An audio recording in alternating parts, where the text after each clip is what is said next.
ഷൗക്കത്തിന് 17 vote അൻവറിന്. എങ്ങനെയാണ് 27 വോട്ടുകൾക്ക് മുന്നിട്ട് നിൽക്കുകയാണ് ആര്യാടൻ ഷൗക്കത്ത്. പോസ്റ്റൽ ബാലറ്റ് എണ്ണുമ്പോൾ ഒരല്പം അദ്ദേഹത്തിന് എന്തെങ്കിലും മെച്ചപ്പെടുന്ന കാഴ്ചയാണ് നമ്മൾ കാണുന്നത്. അതിനൊപ്പം തന്നെ വോട്ടിംഗ് യന്ത്രങ്ങളിലെ വോട്ടുകൾ കൂടി 14 ടേബിളുകളിലായി എണ്ണി തുടങ്ങിയിട്ടുണ്ട് എന്ന വിവരങ്ങൾ കൂടി പ്രേക്ഷകരിലേക്ക് എത്തുകയാണ്. പോസ്റ്റൽ ബാലറ്റിന് ഒപ്പം തന്നെ എണ്ണി തുടങ്ങിയിട്ടുണ്ട്. പ്രസാദ്, വിവരങ്ങൾ.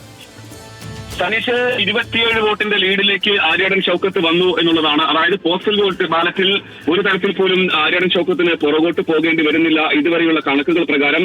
എന്തായാലും ഫലസൂചനകൾ ആദ്യത്തെ ലക്ഷണം എന്ന് പറയുന്നത് പോസ്റ്റൽ ബാലറ്റിൽ ആര്യാടൻ ഷൗക്കത്ത് മുന്നിട്ട് നിൽക്കുന്നു. ഇനിയിപ്പോൾ അല്പസമയത്തിനകം തന്നെ EVM-ന്റെ കണക്കുകൾ കൂടി വരും. സ്വാഭാവികമായും UDF പ്രതീക്ഷിക്കുന്നത് അവിടെ ലീഡാണ്. എന്തായാലും ആദ്യത്തെ ലക്ഷണങ്ങളിൽ പോസ്റ്റൽ ബാലറ്റിൽ അത് സർവീസ് വോട്ടും അതോടൊപ്പം തന്നെ വീട്ടിലുള്ള വോട്ടും ഉൾപ്പെടെയുള്ളതുണ്ട്. അതിന്റെ തുടക്കം എന്ന് പറയുന്നത് ആര്യാടൻ ഷൗക്കത്ത് 27 വോട്ടുകൾക്ക് മുന്നിട്ട് നിൽക്കുന്നു. 59, 86, 17, 5 ഇങ്ങനെയാണ് ഇതുവരെ പോസ്റ്റൽ ബാലറ്റിൽ നിന്നും ഓരോരുത്തർക്കും കിട്ടിയിരിക്കുന്ന കണക്ക്. ആ കണക്കിൽ 27 വോട്ടുകൾക്ക് ആര്യാടൻ ഷൗക്കത്ത് നിലമ്പൂരിൽ ലീഡ് ചെയ്യുകയാണ്. സമയം 8:12 ആകുമ്പോൾ കൃത്യം 8 മണിക്ക് വോട്ടെണ്ണൽ ആരംഭിച്ചു. പോസ്റ്റൽ ബാലറ്റ് എണ്ണി തുടങ്ങി.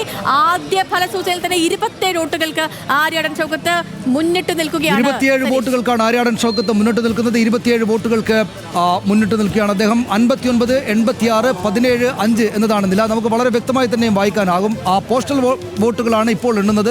1402 പോസ്റ്റൽ വോട്ടുകളുണ്ട്. അത് ഇപ്പോൾ എണ്ണിക്കഴിഞ്ഞപ്പോൾ 27 വോട്ടുകൾക്ക് പിന്നിട്ട് നിൽക്കുകയാണ് എം സ്വരാജ് എന്ന വിവരമാണ് നമ്മുടെ കൈവശമുള്ളത്. 86, 59, 17, 5 BJP സ്ഥാനാർത്ഥി 5 വോട്ടുകൾ നേടിയിട്ടുണ്ട്. ഏതാണ്ട് നമ്മൾ പ്രതീക്ഷിച്ച പോലെ തന്നെയുള്ള ഒരു മുന്നേറ്റമാണ് പോസ്റ്റൽ ബാലറ്റിലും ഉള്ളത്. ആദ്യം ആര്യാടൻ ഷൗക്കത്ത് ആയിരിക്കും എന്നൊരു തോന്നൽ നമുക്കുണ്ടായിരുന്നു. ആര്യാടൻ ഷൗക്കത്താണ് ലീഡ് ചെയ്യുന്നത്. സ്വരാജ് രണ്ടാമത്, അൻവർ മൂന്നാമത്, നാലാമത് മോഹൻ ജോർജ്. ഇങ്ങനെയാണ്. PV അൻവർ തരക്കേടില്ലാത്ത വോട്ട് പിടിക്കുമെന്ന സൂചന എന്ന് വേണമെങ്കിൽ ആലോചിക്കാവുന്നതാണ്. ഇത് പക്ഷേ പോസ്റ്റൽ വോട്ടാണെന്ന് ആലോചിക്കണം. പക്ഷേ ഏതാണ്ട് നമുക്ക് എങ്ങനെയാണ് ഈ അന്തിമ ചിത്രം തെളിയുക എന്നത് സംബന്ധിച്ച് UDF വിജയിക്കും എന്ന് പ്രതീക്ഷിക്കുന്ന ആളുകൾക്ക് മുന്നിലേക്കുള്ള ഒരു ചിത്രമാണ് ഇപ്പോൾ ആദ്യ 13-ാം മിനിറ്റിൽ വന്നിരിക്കുന്നത്. ലീഡ് ഉയർത്തുകയാണ് ഷൗക്കത്ത്. 27 വോട്ടുകൾക്ക് സ്വരാജിനേക്കാൾ മുന്നിട്ട് നിൽക്കുകയാണ്. അതെ, വോട്ടർ ഫെസിലിറ്റേഷൻ സെന്റർ വഴി 163 വോട്ടും ഹോം വോട്ട് 319. നമ്പർ മാറി 264 വോട്ടുകളാണ് ഇപ്പോൾ ആര്യാടൻ ഷൗക്കത്തിന്. 93 വോട്ടിന് മുന്നിട്ട് നിൽക്കുകയാണ് ആര്യാടൻ ഷൗക്കത്ത്. ആര്യാടൻ ഷൗക്കത്ത് നില മെച്ചപ്പെടുത്തുകയാണ്. പോസ്റ്റൽ വോട്ടുകളാണ് ഇപ്പോഴും എണ്ണുന്നത്. 93 വോട്ടുകൾക്ക് എം സ്വരാജ് പിന്നിലാണ്. 93 വോട്ടുകൾക്ക് ആര്യാടൻ ഷൗക്കത്ത് മുന്നിലാണ്. 36 വോട്ടുകൾ നേടിയിരിക്കുന്നു. പോസ്റ്റൽ വോട്ടുകൾ എണ്ണുമ്പോൾ 93 വോട്ടുകൾക്ക് ആര്യാടൻ ഷൗക്കത്ത് മുന്നിട്ട് നിൽക്കുന്ന കാഴ്ച നമുക്ക് കാണാൻ കഴിയുന്നു നിലമ്പൂരിൽ നിന്ന്. 93 വോട്ടുകൾക്ക് പിന്നിട്ട് നിൽക്കുകയാണ് എം സ്വരാജ്. ഏറ്റവും തൊട്ടടുത്ത എതിരാളിയേക്കാൾ 166 വോട്ട് 166 വോട്ടുകൾക്ക് മുന്നിട്ട് നിൽക്കുകയാണ് ഇപ്പോൾ ആര്യാടൻ ഷൗക്കത്ത്. 166 വോട്ടുകൾക്ക് മുന്നിട്ട് നിൽക്കുകയാണ്. ഈ നമ്പർ മാറിയിട്ടുണ്ട്. 166 വോട്ടുകൾക്കാണ് പിന്നിൽ ഇപ്പോൾ സ്വരാജ്.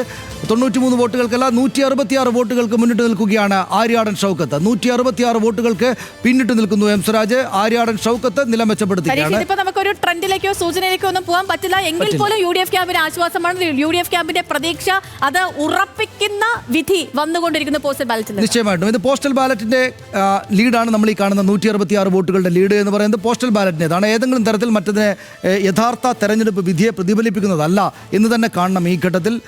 പോസ്റ്റൽ ബാലറ്റ് വഴി വോട്ട് ചെയ്യുന്ന 1402 ആളുകളെ പോലെയല്ല. നിശ്ചയമായിട്ടും ഇനി അങ്ങോട്ട് ബഹുജന സാമാന്യങ്ങളിലേക്ക് ഇറങ്ങുകയാണ്.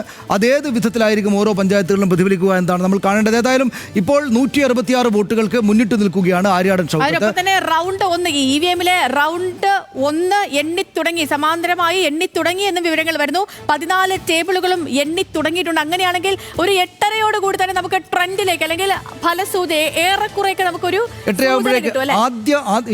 പോസ്റ്റൽ ബാലറ്റുകൾ മാറിയിട്ട് യഥാർത്ഥ EVM വോട്ടുകളിലേക്ക് കാര്യങ്ങൾ നീങ്ങിയാൽ ആദ്യത്തെ ഒരു 10 മിനിറ്റ് കൊണ്ട് തന്നെ നമുക്ക് ആലോചിക്കേണ്ടവർക്ക് കിട്ടേണ്ടുന്ന ചില കാര്യങ്ങൾ അതിനകത്ത് കിട്ടും. പക്ഷെ അപ്പോഴും ഇങ്ങനെയാണ്. 245 വോട്ടിന് മുന്നിട്ട് നിൽക്കുന്നു ആര്യാടൻ ഷൗക്കത്ത്. 245 വോട്ടിന് മുന്നിട്ട് നിൽക്കുകയാണ്. ഈ പോസ്റ്റൽ ബാലറ്റിൽ വ്യക്തമായ ആധിപത്യം ഉറപ്പിക്കുന്നു. പെട്ടെന്ന് നമുക്ക് പ്രസാദിലേക്ക് പോയിട്ട് വരാം. പ്രസാദ്, കൂടുതൽ വിവരങ്ങൾ. സനീഷ്, സേതുലക്ഷ്മി, പോസ്റ്റൽ ബാലറ്റിനോടൊപ്പം തന്നെ നമ്മളിപ്പോൾ EVM-ന്റെ ഇതുകൂടി കൊടുത്തുകൊണ്ടിരിക്കുകയാണ്. 245 വോട്ടുകൾക്കാണ് ഇപ്പോൾ ആര്യാടൻ ഷൗക്കത്ത് ലീഡ് ചെയ്തുകൊണ്ടിരിക്കുന്നത്. പ്രതീക്ഷിച്ചത് തന്നെയാണ്. വഴിക്കടവിലെ ആദ്യത്തെ 1 മുതൽ 14 വരെയുള്ള ബൂത്തുകൾ എന്ന് പറയുന്നത് അതിൽ 3 ബൂത്ത് ഒഴിച്ചു നിർത്തിയാൽ ബാക്കിയെല്ലാം UDF-ന് അനുകൂലമാണ്. 1ഉം 2ഉം ബൂത്തുകളിലെ വോട്ടുകളിൽ കൂട്ടുമ്പോഴാണ് ഇപ്പോൾ 245 വോട്ടിന്റെ ലീഡ് ആര്യാടൻ ഷൗക്കത്തിന് വരുന്നത്. അത് ആദ്യത്തെ റൗണ്ടിൽ 1000-ന് മുകളിൽ 2000-ന് മുകളിൽ പോയാൽ വലിയ ലീഡ്, 1000-ന് മുകളിൽ പോയാൽ സാധാരണ രീതിയിൽ. എന്തായാലും 245 വോട്ടുകൾക്ക് ഇപ്പോൾ ആര്യാടൻ ഷൗക്കത്ത് ലീഡ് ഉയർത്തിയിരിക്കുന്നു. 245 വോട്ടുകൾക്ക് ഷൗക്കത്ത് മുന്നിട്ട് നിൽക്കുകയാണ്. ആര്യാടൻ ഷൗക്കത്ത് 245 വോട്ടുകൾക്ക് LDFന്റെ പ്രിയ സ്ഥാനാർത്ഥി സ്വരാജ് പിന്നിലാണ്. പക്ഷേ ഈ ഘട്ടത്തിലേത് പിന്നിൽ മുന്നിൽ എന്നത് ഏതെങ്കിലും തരത്തിൽ അന്തിമ വിധിയുടെ സൂചനകളായിട്ട് കാണേണ്ടതില്ല എന്നാണ് എന്റെ അഭിപ്രായം. ഈ പ്രസാദ് പറഞ്ഞത് ഒന്നാം റൗണ്ട് എണ്ണി തുടങ്ങി അല്ലെ, വഴിക്കടവിൽ എണ്ണി തുടങ്ങുമ്പോ ആര്യാടൻ ഷൗക്കത്ത് മുന്നിട്ട് നിൽക്കുന്നു 245 വോട്ടിന്. പക്ഷേ എങ്കിലും ഏതെങ്കിലും അന്തിമ വിധിയുടെ പ്രതിഫലനമായിട്ട് കാണേണ്ടതില്ല. വഴിക്കടവിൽ ഇത് തന്നെയാണ് നമ്മൾ പ്രതീക്ഷിച്ചിരുന്നത്. ആദ്യത്തെ തണ്ണിക്കടവ് ബൂത്തിലെ വോട്ടുകളാണ് എണ്ണുന്നത്. 245 വോട്ടുകൾക്ക് ആര്യാടൻ ഷൗക്കത്ത് മുന്നിട്ട് നിൽക്കുന്നു എന്ന വിവരമാണ് ഈ ഘട്ടത്തിൽ നമ്മൾ കണ്ടുകൊണ്ടിരിക്കുന്നത്.